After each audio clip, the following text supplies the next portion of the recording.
Is it possible, Scott? Are we getting a Vita 2? Dude, I don't know. Vita lives. Maybe after all of this, right? Dude, handhelds are easily on the rise. They, I think, hit a new plateau, or a new high, I should say, with the Nintendo Switch.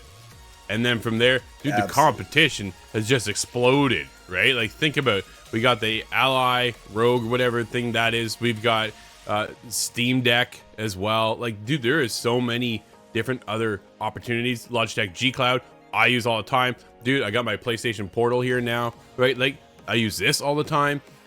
Difference here between the PlayStation Portal and like a Vita, or what a Vita 2 would be massive. Because the PlayStation Portal allows me just to beam to the PlayStation 5 and play my games, which is cool. But what if I could take those games, put them on the Vita 2, Scott, and then just go away and play, right? Not have to be tethered to Wi-Fi. Instead, you know what it is? Dude, it becomes the PlayStation Steam Deck. That's what this... Okay, let's get into it before my hype just explodes. New PlayStation handheld powered by AMD is in early development. 18 CUs at 1.8 gigahertz or slower GPU to maintain compatibility with PS4 and PS5 titles. Interesting, right? Francisco Di Maio over at WCCF Tech.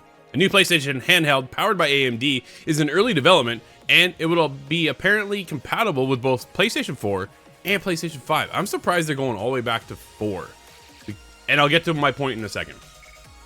As reported by Moore's Law is Dead, in a new YouTube video, the Japanese company is apparently planning to re-enter the handheld market with new hardware.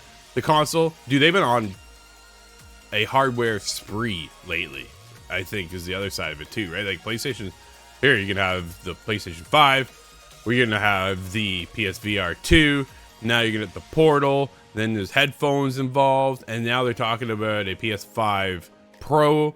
And man, it's just been hardware, and the Xbox is just sitting there going on a fridge. The console will be powered by a custom AMD APU and is currently in the high-level design phase, meaning it is at least 2 years away and hasn't been greenlit for release yet.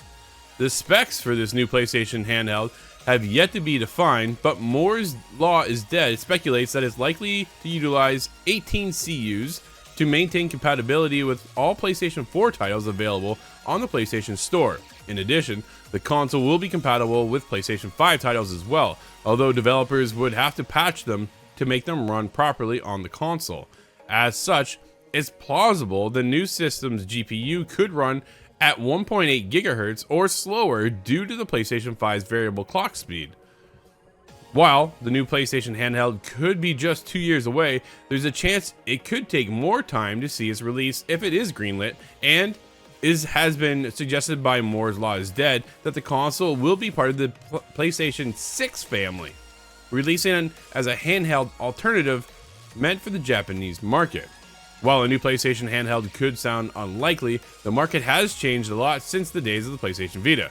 The Nintendo Switch, the Steam Deck, and all the other systems proved how there's demand for similar devices. So it wouldn't be surprising for Sony to get back into it with a system that could fare much better than the Vita.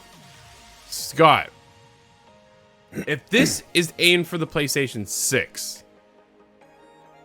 why would you go all the way back to PlayStation 4? Yeah, is that a good just proof of concept, perhaps? A good entry point to kind of prove that this is something we can make work. But I would expect more of a proof of concept to come from something like the Portal, where it's, can we make this stream, this new kind of technology work, instead of just compacting what is already existing. But the idea that you could get PlayStation 4 games running is still quite technically impressive, in my opinion. Even though it is PlayStation 4, that's not quite what we see out of a Nintendo Switch yet. So it does still one up the competition. It does, right? It's very interesting to think what we could get here. If they go with a dual sense controller like thing, and dude, they just make the Portal. And it was funny, we were talking about it in our Discord that Sfinny McGee brought it up, that maybe it's just the Portal with new innards, right? Which would be very, very cool. Allow me to put a memory card in there, download the games, and allow me to then have the backwards compatibility to get PS4, right? Because right now on PS5, dude, I still play PS4 games. So why wouldn't you bring that to a handheld? But if we're getting on PlayStation 6, now we're going way back in the library. You think it wouldn't be all that difficult or more challenging to allow us just to keep our library and keep it going? Hence, Steam. Dude, Steam just lets you keep your games. It doesn't matter what year they came out, they're on there, just play the games, right? Like, it's just, it allows you to keep growing your library instead of having to worry about going from one generation to the next generation and losing that install. So moving forward, yeah, that's interesting, right? Well, it's a good idea because, yeah, like you say, similar to Steam, you just therefore would have just your PlayStation account, your PlayStation library, and the number becomes irrelevant at that point. And I like that because as we step through future, we keep getting remasters, remakes of these games anyways. The number of the console is almost irrelevant. It pretty well is. And then if we get, by the time this releases, they're guessing in 2 years. I don't think so. I really don't think it's in 2 years. I think we're further out because what they're going to want to do in, I'd say, 3 years is probably give us the PlayStation 6. So they're not going to drop PlayStation 6 and the Vita 2 or whatever they want to call it. They won't call it the Vita 2, but I'm still I'm going to quote, air quote, Vita 2. Vita 2 lives, Scott. That's our title for today's show. It's it's one of those things that it's a possibility. Okay, here's new handheld devices, but I can't see them launching it side by side. Or now, granted, dude, they did launch a PS5 disc version and then a discless version, allowing you just to go straight digital.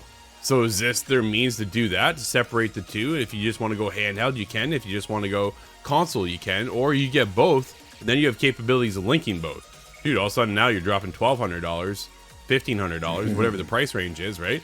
Instead of just $600-700.